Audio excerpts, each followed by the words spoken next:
मैं समझता हूं कि मुसलमान बेटियों पर 3 तलाक का फंदा लटका कर कुछ लोग उन पर हमेशा अत्याचार करने की खुली छूट चाहते हैं।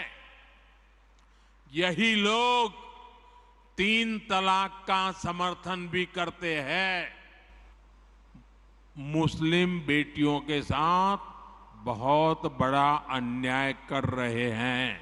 मैं इनसे कहता हूं, जरा झांक करके देखते तारीख के औराक में इस्लाम ने जो अदल और मसावात पूरी दुनिया में कायम की है, वो गैरों की किताबों से अगर मैं आपको बताऊं, अपनों की नहीं, गैरों की लिखी हुई किताबें, इनको आज तक जो भीख मांगते हुए किसान इनके पास कानून के लिए आए, इंसाफ देने की नौबत ना आ सकी। जो खिलाड़ी वहाँ पर इनसे इंसाफ मांगते रहे, इंसाफ दे न सके। पूरे लोग सड़कों पर रहे, इंसाफ दे न सके।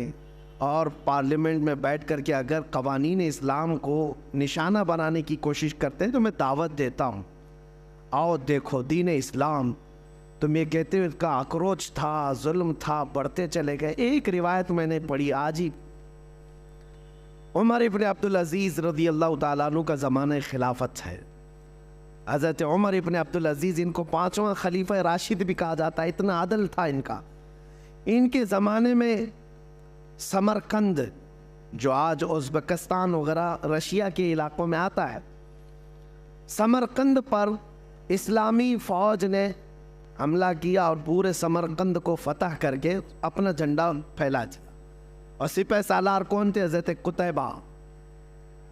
और जैसे ही समरकंद फतह हो गया, ऐलान हो गया कि यहाँ पर मुसलमानों की हुकूमत है अब, तो लोग दूसरे दिन सुबह उठे और उनको ऐसा लगा कि ये अचानक हो गया है।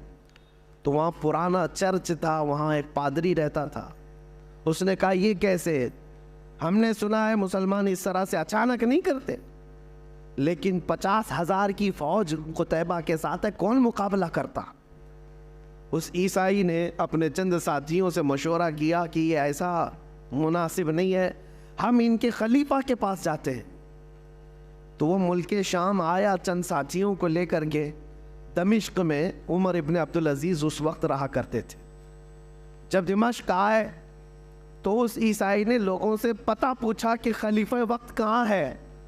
लोगों ने जो इशारा दिया, पता बताया, उस पते पर आकर के देखा तो एक छप्पर का घर है और एक दुबला पतला आदमी कपड़े सीता हुआ बैठा है। यह ईसाई पादरी करीब आया और उसने कहा इन्होंने धोखा दिया मुझे।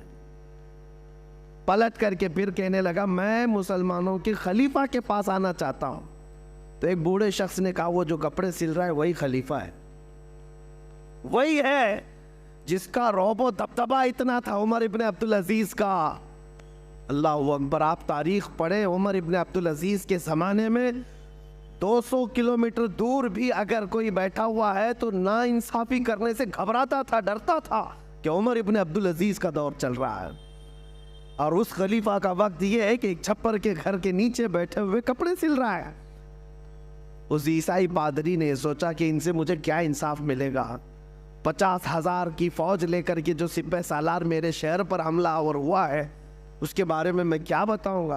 कहा कि फिर भी कह देता हूं। उमर इब्न अब्दुल अजीज के पास आया और कहा मैं समरकंद से आया हूं, मेरी एक शिकायत है।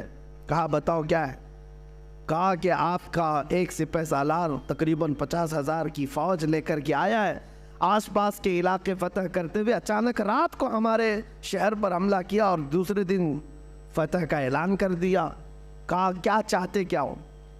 कहा मैंने सुना है कि जब कभी मुसलमान फौजी जाते हैं किसी जगह पर तो सबसे पहले उनको दावत पेश करते हैं अदल व मसावात की, इस्लाम की, अमन की। और अगर वो सामने वाले मानने को तैयार नहीं और जंग करने पर तैयार हो तो जंग करते हैं और उसके बाद फतह का ऐलान करते हैं। लेकिन आपका सिपह सालार आया, ना उसने हमको किसी चीज़ की दावत दी, ना बुलाया, ना ही हमारा मुकाबला हुआ, रातों रात फतह करके वो अपने झंडे गाड़ दिया। हज़रत उमर इब्न अब्दुल अजीज़ ने एक ख़त निकाला, ख़त पर लिखा और कहा कि ले जाओ قتیبہ کو دے دینا۔ اس خط میں لکھا ہوا تھا کہ ایک قاضی مقرر کیا جائے، فوراً ایک قاضی اسلام مقرر کیا جائے، اور اس قاضی کے پاس یہ عیسائی اپنا مسئلہ رکھے گا، اور قاضی جو فیصلہ کرے اس پر عمل کیا جائے۔ خط لے کر کے وہ عیسائی آیا، پادری ہے، عیسائی ہے، کہا کہ اس خط کو پتہ نہیں یہ لوگ پھاڑ کے پھینک دیں، لیکن جب قتیبہ کے پاس لا کر کے دیا تو اس کے ہاتھ کانپنے لگے سپہ سالار کے، کہ عمر ابن عبدالعزیز کا خط آیا ہے۔ پڑھنے کے فوراً بعد قاضی کا انتخاب کرنے کا اعلان کیا کہ خلیفہ وقت کی طرف سے قاضی کے انتخاب کی بات آئی ہے۔ تو اس وقت قاضی کا انتخاب ایسا نہیں ہے کہ 4 لوگ بیٹھ کر کے کر دیتے، جو سب سے پرہیزگار ہوا کرتے، تہجد گزار ہوا کرتے اور علم میں سب سے زیادہ ہوا کرتے، وہ قاضی بننے کے منصب پر آتے۔ قاضی اسلام چن لیا گیا ایک عالم باعمل کو، اور انہوں نے اپنی عدالت لگائی اور کہا کہ کیا مسئلہ ہے اس عیسائی پادری کا۔ اب وہ عیسائی جو پادری تھا اس نے رکھا کہ آپ کی طرف سے یہ جو فوج آئی یہ اچانک آئی، ہمیں موقع نہیں دیا گیا ہے، اور جبکہ اسلام کا ہم نے یہ سنا ہے کہ وہ جہاں جاتے ہیں پہلے دعوت پیش کرتے ہیں، امن کی، مساوات کی، عادل کی، اور اگر سامنے والا جنگ کرنے پر تل جائے تو پھر جنگ کی جاتی ہے، اور پھر حملہ میں اگر کامیاب ہو جائے تو فتح یاب سمجھا جاتا ہے۔ تو قاضی اسلام نے بلایا قتیبہ کو، کہا کیا یہ عیسائی پادری جو کہہ رہا ہے وہ صحیح ہے؟ آپ نے ان کو دعوت دی تھی؟ کہا کہ نہیں دعوت دی۔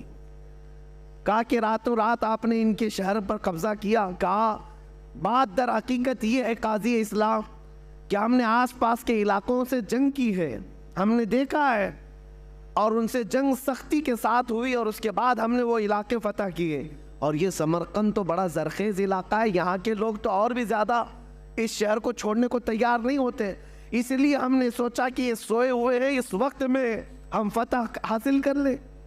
قاضی اسلام نے فیصلہ دیا کہ آج کی مغرب ہونے سے پہلے پہلے تمہاری پوری فوجیں اس شہر کو خالی کر دیں، سمرقند کو خالی کر دیں۔